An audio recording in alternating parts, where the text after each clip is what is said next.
You know that feeling you get when you spend even a little time outside?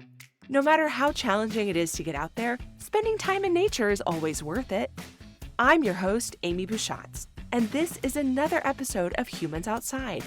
Join me as we hear from fascinating outdoor-minded guests and use the Humans Outside 365 challenge of spending time outside every day no matter what to push us outside daily. I've been a journalist for 2 decades, and I love asking questions, but I also love going outside. So why not combine the two? Ready to hear from experts and outdoor lovers who make heading into nature just a part of who they are while we work to do the same?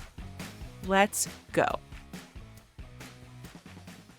When I stepped into the Grand Canyon on the last day of September 2023, I had a sinking suspicion that my one-day rim-to-rim hike was not going to go the way I wanted it to. I was there with 2 companions, a close friend and her friend, who I'm going to call the other hiker. If you want to hear this whole drama, you can listen back to my October 10th, 2023 episode about the hike. But the short version is that what was supposed to be a 14 or so hour challenging hike through the Grand Canyon turned into a dangerous situation with near hypothermic conditions, running out of water, darkness, and bad weather over 19 hours because the other hiker didn't train, was ill-prepared, and despite knowing these things, decided to hike anyway and put us all in danger. Before my hike, I knew that this other hiker was going to be a problem. But standing at the trailhead, my only options seemed to be abandoning my other friend and simply not hiking, or going into it and taking whatever was to come, which is what I ultimately did. After I published my story about what had happened, I got a lot of feedback from Humans Outside's podcast fans and followers about times that they, too, had adventures go awry thanks to the decisions or presence of another human. And it made me wonder, what should I have done differently before the hike? And what could I have done differently or better during the hike to handle the challenge presented not by nature or my own training, but the decisions of another human on the trip? Sounds like a good topic for an episode of Humans Outside, am I right? And fortunately, we've got just the experts for it. Sarah Histand, a mental health-informed fitness trainer who is also trained in somatic or nervous system response, has been a guest here several times before, sharing her experience in getting outside. And today she's also joined by her husband, Luc Mehl, a renowned Alaskan adventurer who teaches wilderness safety and trip planning, among other things. Together, they are going to help us today figure out how to avoid misadventures caused by other humans outside, and because no matter how much you plan, things can still happen, what to do when they do. Luc and Sarah, welcome to Humans Outside. Thanks for having us. Well, I'm excited to have both of you here. Sarah, you know I love talking to you, so it's an added bonus to get to have Luc here as well. We start our episodes imagining ourselves in a favorite outdoor space of our guest or guests, imagining as if we're hanging out with you somewhere you love outside, having this conversation there instead of in our separate locations, which is what we are actually doing today. So, if we were doing that, where are we with you? You want to start, I've Luc? got one in mind. Oh, I've got one in mind, but I'm kind of curious to see how well it matches what you've got, so you should go first. One of my favorite places these days, it's midwinter here in Alaska, and I've been enjoying one particular Nordic ski loop, the Middle Fork Loop. And there's a spot up at the top of that loop where you crest around the corner and start to head downhill. And it's just a really beautiful location. And I know I've done most of the hard work at that point, and it's mostly downhill from there. And it feels like a really special place to visit every time I do that ski. Okay, that's really different than what I expected. I took us to like a warm summer day in the Brooks Range, like up on a ridge so there's enough of a breeze to keep the bugs away. And we're just like sitting on the ground leaning against our backpacks. So I'm already in summer mode, I guess. That does sound pretty awesome. The no bugs breeze, that is very key to this decision. Yeah, that's credit. I think I started there. It was like no bugs. And then I worked back from that. That's a decision born of experience. This is, of course, Sarah, not your first time here, but maybe you can briefly remind us of your outdoor background. And then, Luc, perhaps you can tell us how you got into adventure and spending time outside. And then I'd love to hear how you two met. Yeah, I grew up here in Alaska. I grew up doing pretty moderate stuff outside. My parents grew up in the Midwest, and we were doing like little hikes and explorations as kids always. And as I grew up and started to see what other people were doing, more ambitious trips in the Alaska backcountry, I got more and more curious about what you could do with human power on skis and bikes and boats and feet. And yeah, it's kind of been a journey ever since. What about you, Luke? I also grew up in Alaska. I grew up in interior Alaska in McGrath, and outdoor time there was just work. So I didn't really pursue it as a kid. Not really until high school I came into Anchorage and I was exposed to mountain recreation for the first time, and sort of mountain time or outdoor time as fun instead of labor. And things just kind of rolled from there. And I didn't anticipate this, but it really became the focus of my life. And Alaska's a good place to have that focus. So We met through an outdoor adventure called the Alaska Wilderness Classic. Luke had been doing those challenges for a long time and writing about them on his blog. And at one point, my brother and I decided we were sort of curious about maybe trying that out, but it also was really intimidating. It's like this human-powered, maybe I think it was a 200-mile route that the year we were considering doing it in the winter, and we didn't know what we were getting ourselves into. So my brother reached out to Luke for some advice, and then we took that advice and made it through that adventure really well, and we're really grateful for all of Luke's input. And then I reached out to him afterward to say thank you, and we started getting in touch and hanging out, and yeah, the rest is history. And commencement of many good adventures since then, which everybody can see on your Instagram and also on Luke's Instagram, which we'll tag in the show notes. But it's really fun to watch you guys out there playing and having good and maybe sometimes not so good adventures. Just sort of depends on the day and the aforementioned bugs really is what this comes down to so often. Today, we're going to talk a little bit about dealing with other humans outside, which can be really tricky. It can be kind of a make or break situation. Having good adventure buddies makes a trip or makes it terrible. I talked a little bit in the introduction about the problem I got myself into in the Grand Canyon, thanks to an ill-prepared companion and my bad decisions around whether or not, I guess, to adventure with her. The stakes can get really high when you're somewhere without a lot of help and lots of risk. So I'm thinking before we start with that focus of the topic, which is dealing with human hazards, Luke, maybe you can talk about risk management broadly. What kind of role does risk management take in planning an adventure, and what is in our control and what's not in our control?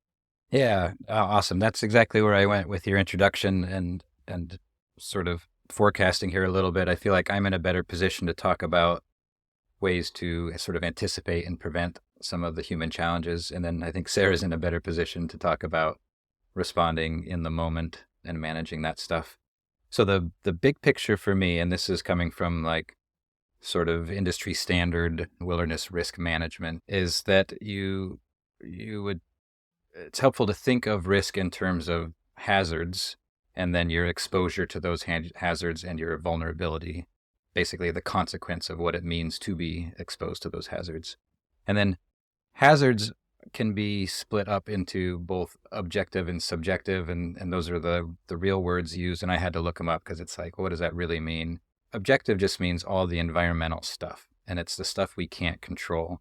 So for us in Alaska, that could be the steepness of a hillside if there's snow on it and you're worried about avalanches, or it could be the wind speed, or it could be a tree around the corner on a river. It's stuff that could do harm, but we don't have any control over it. Those are all environmental or objective hazards.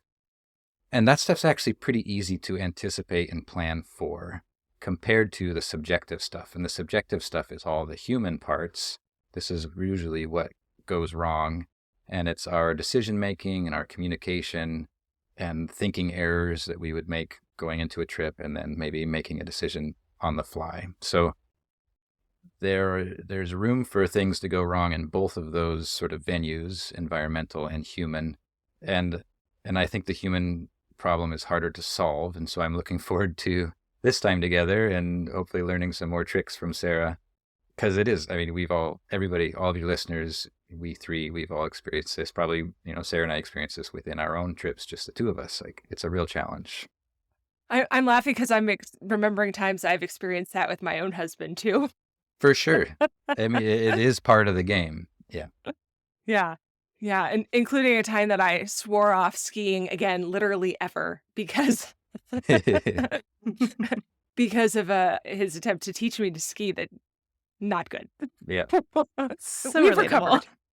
We've recovered since then, but he's still not allowed to teach me to ski.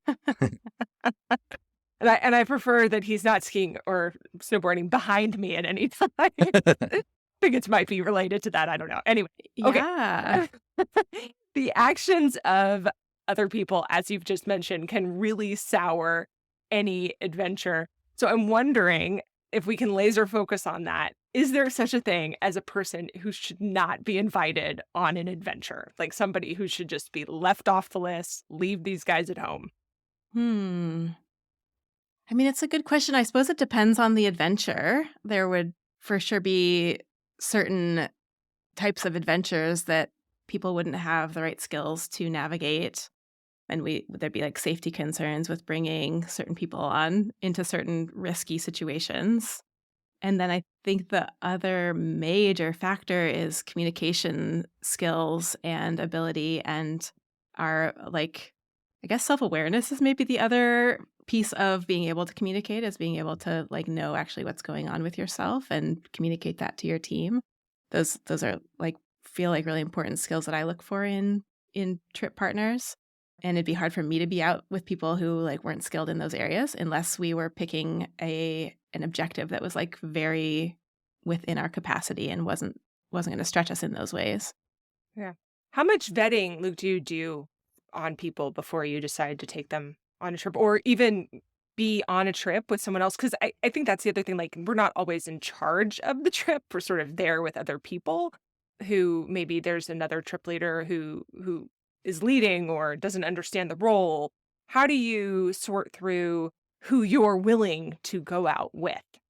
Well, I think there's a spectrum, and the two ends of the spectrum. One is where you start with partners and choose your objective. And the other end of the spectrum is where you start with an objective and choose your partners. And then as a true spectrum, there's all the space in between. But if I'm going out for a ski with my nephew, who's 5 years old, like, we're going to choose something. And Sarah and I did this just last month. It was our first ski with him without his parents.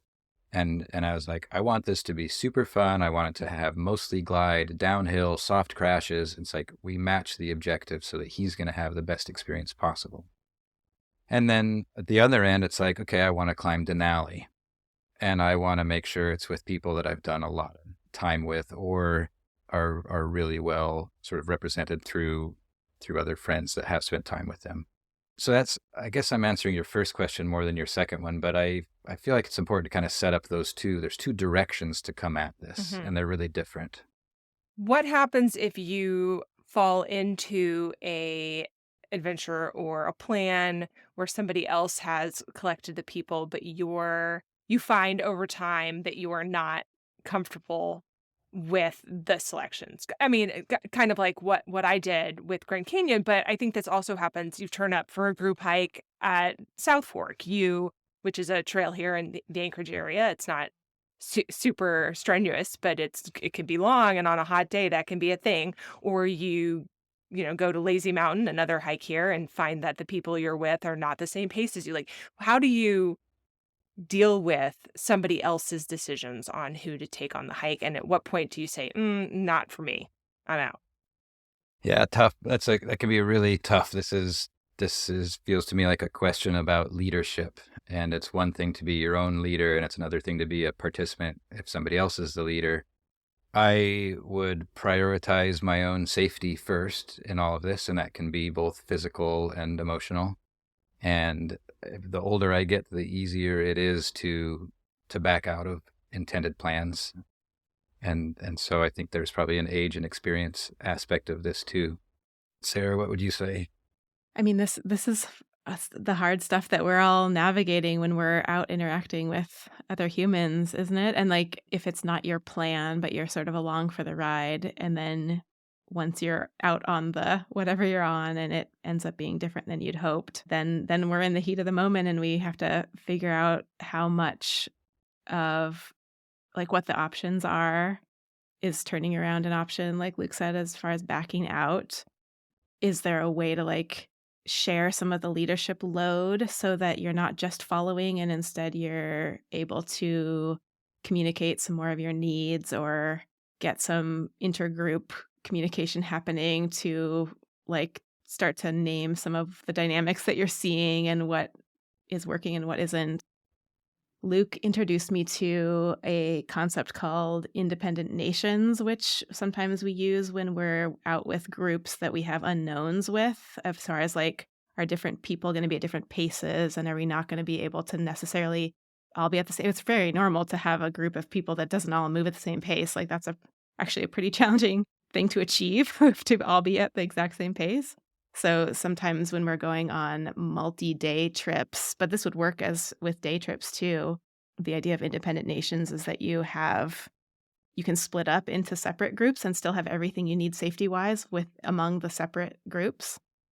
You want to say more about independent nations, Luke? I think that's a really helpful concept. I think that's dead on. It's like we want and hope to travel together, but we are prepared to split into different groups if needed. And then I also like that because it gives us some redundancy, and we often have, 2 stoves between the group instead of just one in case one breaks.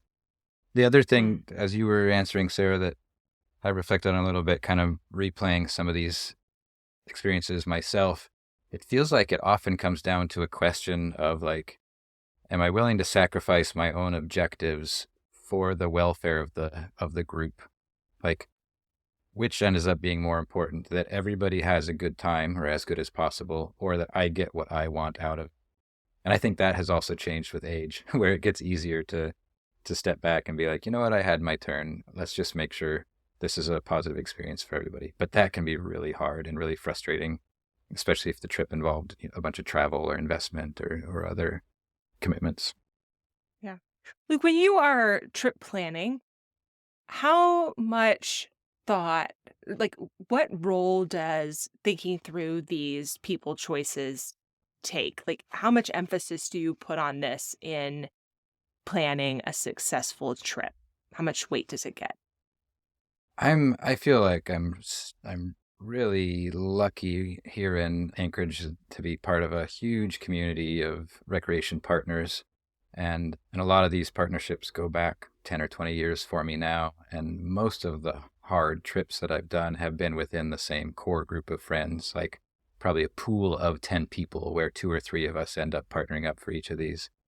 And they've been incredible partnerships, and we haven't had any real challenges like that. And it's funny because we did a trip once with a group of 9, like a 200-mile trip, and I was telling somebody about this, and they said, a group of 9, like how did you manage that? Like I go out with one person and I want to cut off his head, after the first week. And so that's another conversation topic that probably deserves its own episode, which is like, how do you be the best partner, or how do you find, how do you become the best partner? But so I am a little bit, I don't have I have had a few trips where the human dynamic was a problem, but very few, honestly. Do you think that people, in your experience doing trip planning with and teaching that, do you think people put enough emphasis on this factor or don't think it through as much as they should, or perhaps learn the hard way that they should have thought it through a little bit more? Yeah. So in my trip planning course, one of the products that comes out of that is an actual like trip plan document, like a shareable Google Drive document, and it's got information about where we think we're going, how long it'll take, all the safety stuff. And through the conversations with participants in the class, particularly folks that had struggled with partnerships, somebody added in, I'm blanking on her name, Sarah, the gal that's done some writing for you.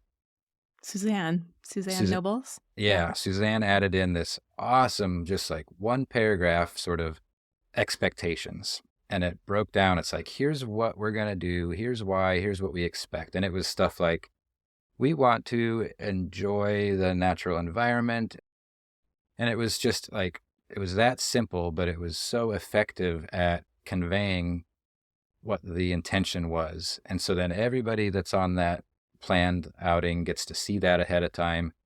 And if that's not what they want, they either say, hey, could we also try this? Or they say, oh, that's not what I expected, but if that's what we're going to do, great. I'll just adapt to my own objectives.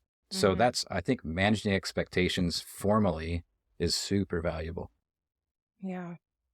In my Grand Canyon trip, I felt like the expectations were represented correctly and communicated. And nonetheless, we still ended up at the bottom of the Grand Canyon with somebody who had both misrepresentation of her own readiness, and I can't even explain why or how, but misunderstanding of what we were trying to do, or misrepresentation after the fact of what we had said. She just completely changed it. So this, even though you plan, is what I'm trying to say, stuff happens. Like, For you still sure. get to the Yeah. trailhead and this person's not ready, or they shouldn't be there. How do you navigate that in the moment? You touched on this a little bit earlier, but what do? You get there, and what's your next step? Sarah, you want to go on this one or? I can try. This is a hard one because, like you said, there's a lot that we try to get ahead of with the planning, and I do think Luke's trip planning process can help fill out and sort of catch these things early, potentially most of the time, if you're doing sort of like a collaborative planning process. And then also sometimes maybe that doesn't catch it, and you end up in that situation that you named where expectations aren't the same as the reality. And I think that what you're naming there is the nuance around, do we actually say what we're seeing, or is that like inappropriate to mention my concerns at this point? And those are some tricky conversations that we're talking about having, and it probably depends on the objective to some extent. If we're embarking on something where there's margin for error and we might be wrong about what we're noticing in the other people, but that's going to be okay. Or maybe, like you said earlier, we have a relatively time letting go of the planned objective and going with whatever actually occurs, then maybe we don't need to lead into a hard conversation before we go. And also sometimes, that's sort of why a group trip often starts with like a safety talk at the Mm. beginning of an endeavor, where you sort of flag what we're getting into, and everyone maybe mentions concerns that they might have about their own well-being and about things that they might be noticing about the weather or the group dynamics. There might be a way to be like not super personal about what you're saying, but say it in like a generalized way. Or sometimes I know friends who are guides often have a skillful way of taking on the responsibility personally, even if they're noting it in the group and being like, today just to me feels like it might not be the day to crush this particular objective. And like say it's their thing, even if it's like not, but they're noticing it in the group environment. So there might be like some sort of, skillful or tricky ways to get around what you're saying, but what I'm getting at is that, especially if there are safety concerns, like you mentioned on the Grand Canyon thing, there might be a need to actually like say, and you're noticing stuff early, to like make mention of it. Yeah. Yeah, as you were talking, Sarah, I remembered an episode I did with a gal named Nicole Snell. She teaches personal safety in the outdoors and personal safety for women, specifically who are recreating outdoors alone. So it's like self-defense, right? One of the things she talks about is not being afraid to use your voice to tell what Yeah. you need, or tell somebody to back off. Now, this isn't quite that, but she mentions in that this like question, like, why are we afraid to trust our intuition? Why are humans afraid to do this? Why are we the only animal who ignores our intuition? Like, you have this gut feeling and you're like, you know what, that's probably wrong. eh. If you were a different kind of animal, you'd of course trust your intuition. That's what animals do. That, something smells off, I'm out of here. Humans tend not to do that. And so I think maybe what you're getting at a little bit is like not being afraid to communicate what you need as a person who's on this trip. So if I, for example, had trusted my gut standing at the trailhead, I would have figured out a way to voice my concerns without being afraid of hurting somebody's feelings, which is really what it came down to. I didn't Mhm. want to offend anybody Mhm. who was around me. So I didn't say, I'm really genuinely concerned about this, not just because you're bumming me out, but because of your own safety. Like that's a serious concern here. And that you have to consider the group dynamic too to this person, right? Instead of being like, oh, we'll just power through, I guess. Yeah, well, I mean, we are navigating a social nervous system is one way I would frame that, is like as humans, we have the part of our nervous system that we either read as like safety or threat is on the social nervous system level. Other humans can help us be a resource for us when we're in trouble, but they can also be a threat if they're like not having a good day potentially. We have some social nervous system rules about like what we say to people, what's appropriate, and especially if it's someone who you don't know that well, which it sounds like in your situation, that was like a new relationship too. So that gets extra complicated too if we don't have like a relational background with a partner. So there's a lot we're navigating. Really, it like makes sense that it would be hard to do, even if you have a gut feeling. You have your social nervous system that's saying like you can't like cause a big thing right now. That would be Right. yeah, No causing a ruckus. Luke, do not you hear this inappropriate. in yeah. Luke, do you hear this in your risk mitigation at classes at all that people are concerned about offending somebody else who's with them on an adventure? Oh yeah, absolutely. Yep. This is I think something everybody can relate to. And a couple additional thoughts that Sarah didn't touch on. One is that this is like whenever Sarah and I have kind of a tough decision to make out on one of our trips, we've been adopting this decision-making strategy of stopping to say, what's the right thing to do? Just like strip everything away. What's the right thing to do? Or what would a professional do? And it's been shockingly easy to find that answer. Like every time we've done this, or I do it in one of my Swiftwater classes or ice rescue, whatever, it's like when things start like that gut feeling that you're talking about, like I have this little gut feeling that's a little off, and then we stop and say, what's the right thing to do? It's shockingly easy to identify the right thing to do, and then we move from that point. And so the word to use here is anchoring. And when you start that trip, say your Grand Canyon trip, the anchor point is, and I don't know what it was, but like we're going to hike from one rim to the other, or we're going to float the whole Grand Canyon in 4 days flat or whatever. If that is your anchor point and you move relative to that point, that sets us up for thinking errors and shortcuts and the decisions that could actually end up causing harm. And so this re-anchoring, this taking the time to kind of zoom out and say, okay, now we're at the base of the rim and somebody's whooped. What's the right thing to do? And in that reflection, I would identify that that person that's struggling is being harder on themselves than anybody else is. Like, certainly, and I can relate to this. Like, I thought I was in great shape, or I thought I could hike 15 miles today. And it's like, nope, nope, nope. And so it's like, recognize that somebody is not having fun. The point of our outing was, hopefully to have some fun and maybe some accomplishments as well. But then the anchor becomes, how do we salvage this? How do we make this as positive an experience as possible? Not for me, but for the person that's hurting the most. Mm. And then any decision is kind of centered around that bullseye. Like, we're going to take more breaks. We're going to finish after dark. We're going to spend the night, like whatever it is. And even though that's disappointing to give up that original objective, it also feels really good to step up and help somebody who's hurting and to be that guide, whether that's formal or informal. Like, it feels good to help people. And so maybe that can become my own personal shift from wanting to summit to wanting to be this really awesome guide that takes, Sarah and I talk about this, where, Sarah, you should tell one of the stories about carrying pride. Yeah. Okay. We've had a couple trips together where, I mean, every single trip together, basically, there are different times when one of us is strong and one of us is like having a hard day and just like having trouble keeping up or not having as easy of a time with the train or whatever.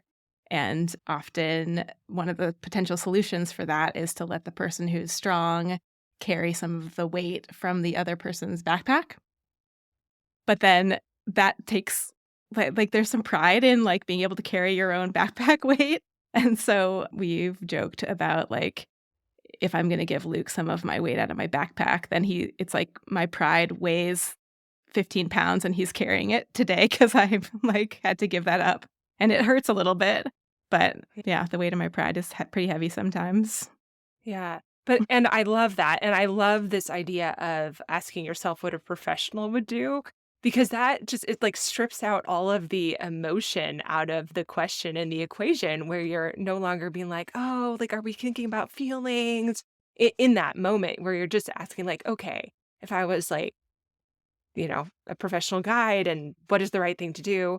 And now you have the logical choice and you can lean on that. And maybe your decision is somewhere right or left of exactly that, but it makes Yeah. it much easier conversation and really takes out I think almost strips out that interpersonal conflict, because you're not talking about what you would do. You're talking about what someone else would do who's really good at this.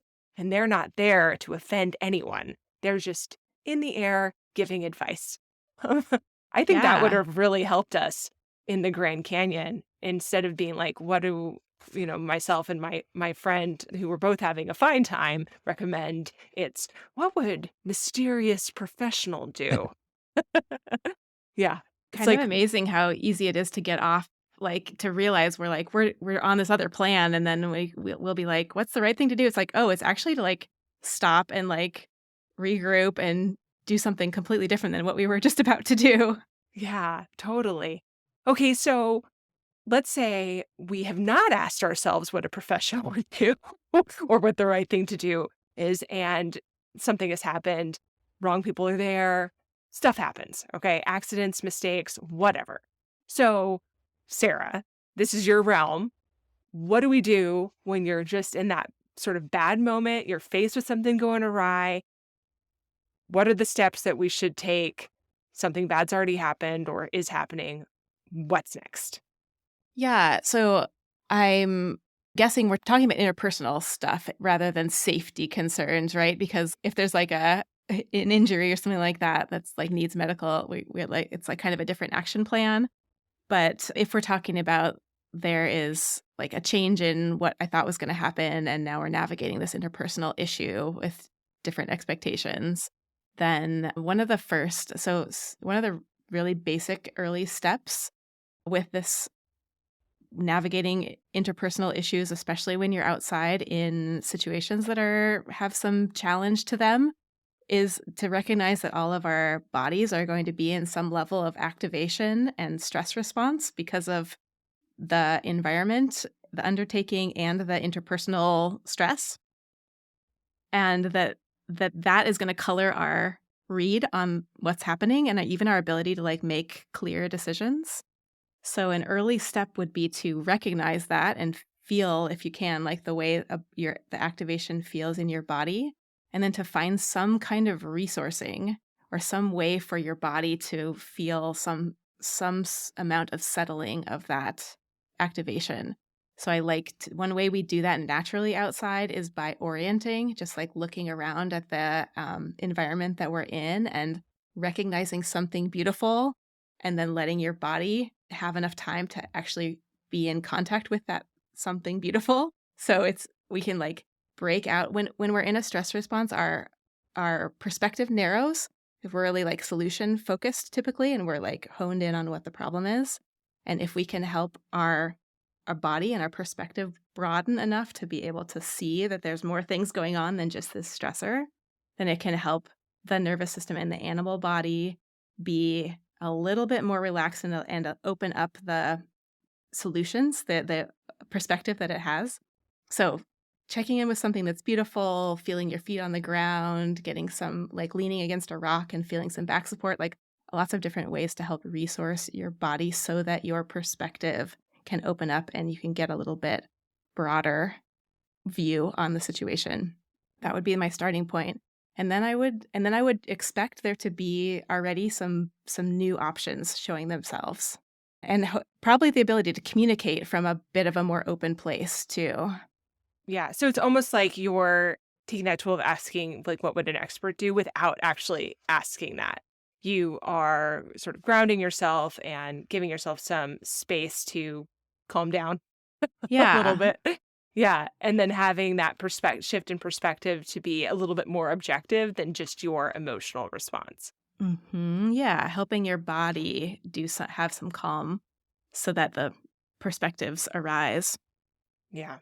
Because when we are in that stressful situation, like when I'm in the bottom of the Grand Canyon being very angry about this, yes, I'm feeling like emotionally, I was feeling angry and frustrated and bamboozled and, all of those other things. But then also physically, I was feeling tense and like, get me out of here, and which is that fight or flight response. It's pairing with my sort of emotional like "Rah," upsetness, and then by grounding myself and noticing things, I can step back and be a little bit more objective in how I'm going to respond to the person who is frustrating me for, in the Grand Canyon for a variety of reasons, but in other places, like, stuff happens, people are tired, just as you said, like, maybe everybody forgot their snacks except for you. Maybe you forgot your snacks, and that's the real problem here. Like, that kind of thing. That kind of thing. Oh man, if I had a nickel for every time I needed a snack. Yeah. Yeah. Right? Really, like any way you can insert a bit of slowness, a moment of pause will also help the nervous system get a chance to settle a little bit. And snacks are an incredible way to get a little pause into a stressful situation. And also, our bodies probably need a little bit more fuel just because of what we're navigating. And then the other thing I want to name that you spoke to there is the amount of stress that your body's holding when it's like in a stress response, and how much tension and activation is going on then, and that's going to fatigue you too. Like Mhm. our bodies are designed to move into those stress responses, complete the action, and then settle down out of them, and not really to like sustain that high stress response over time. That's really fatiguing for the body. So like, we're gonna get really tired if we stay in that spot too, so it's gonna Mhm. serve you as well as the people that you're with to be able to, like, experience a little bit of settling, even if it's not, like, all the way down to, like, a super chill place, because that wouldn't be that appropriate probably for a stressful moment, but even a little bit of resourcing is gonna make a big difference.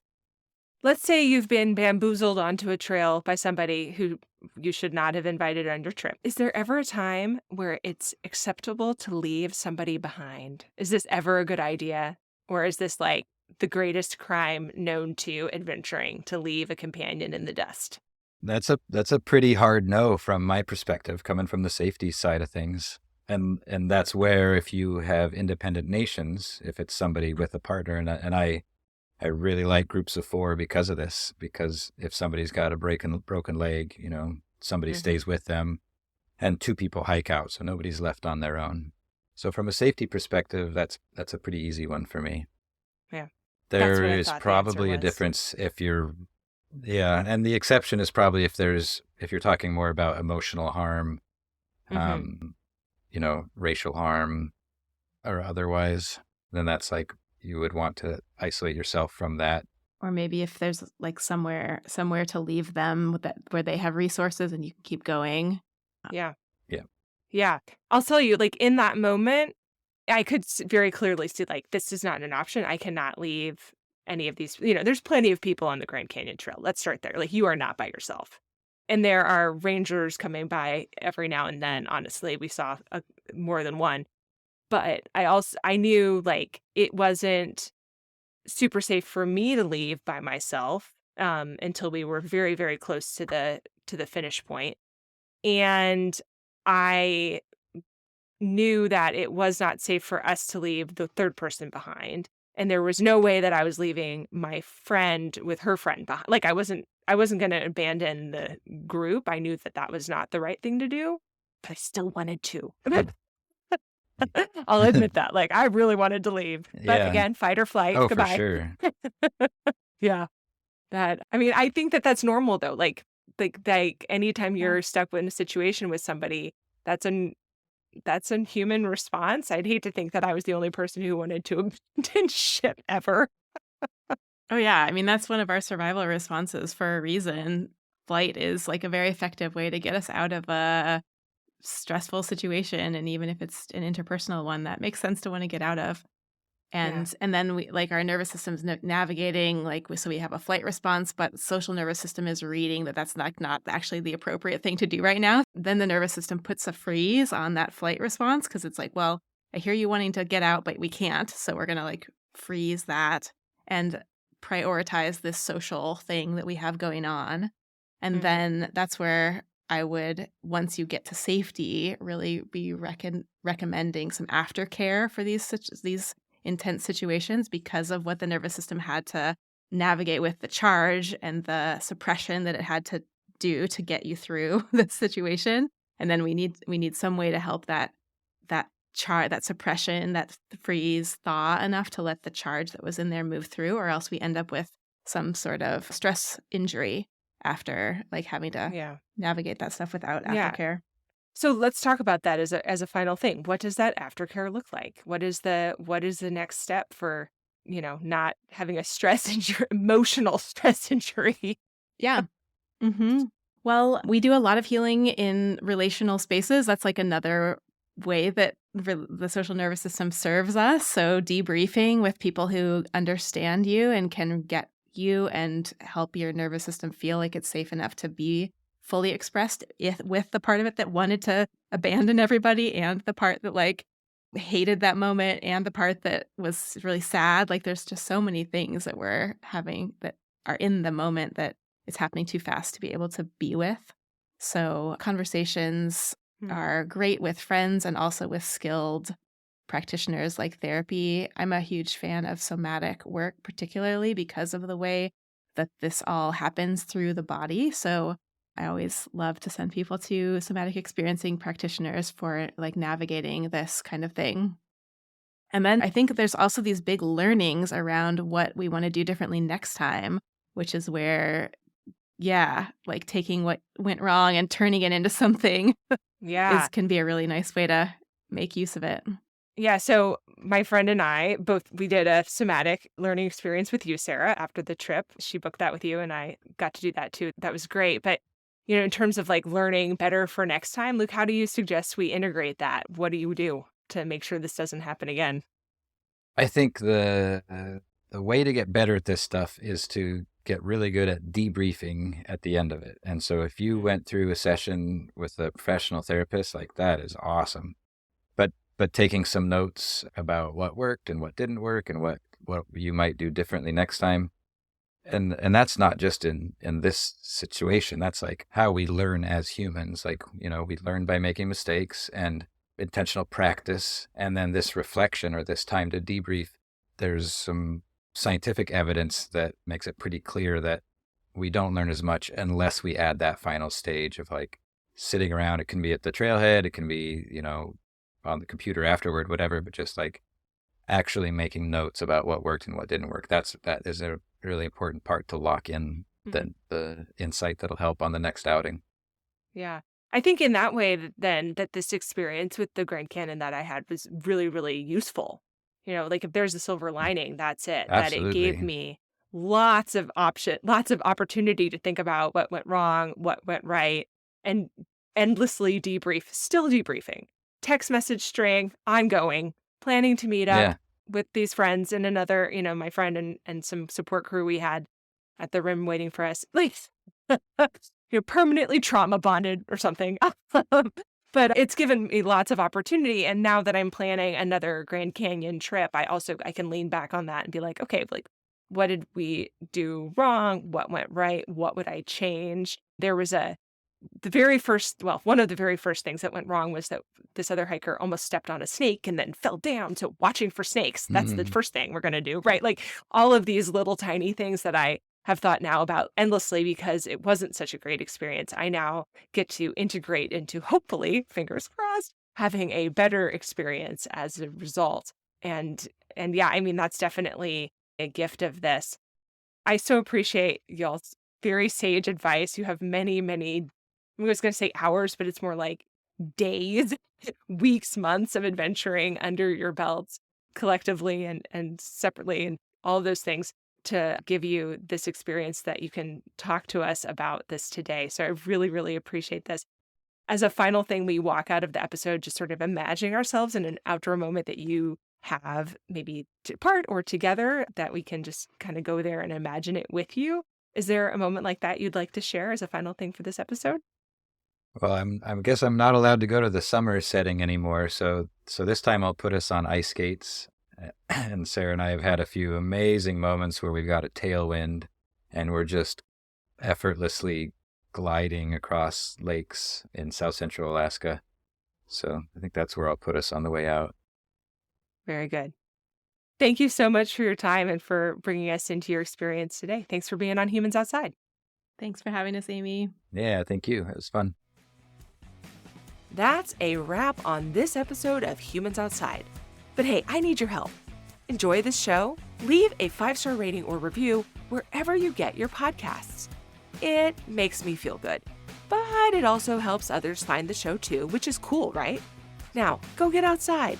Until next time, we'll see you out there.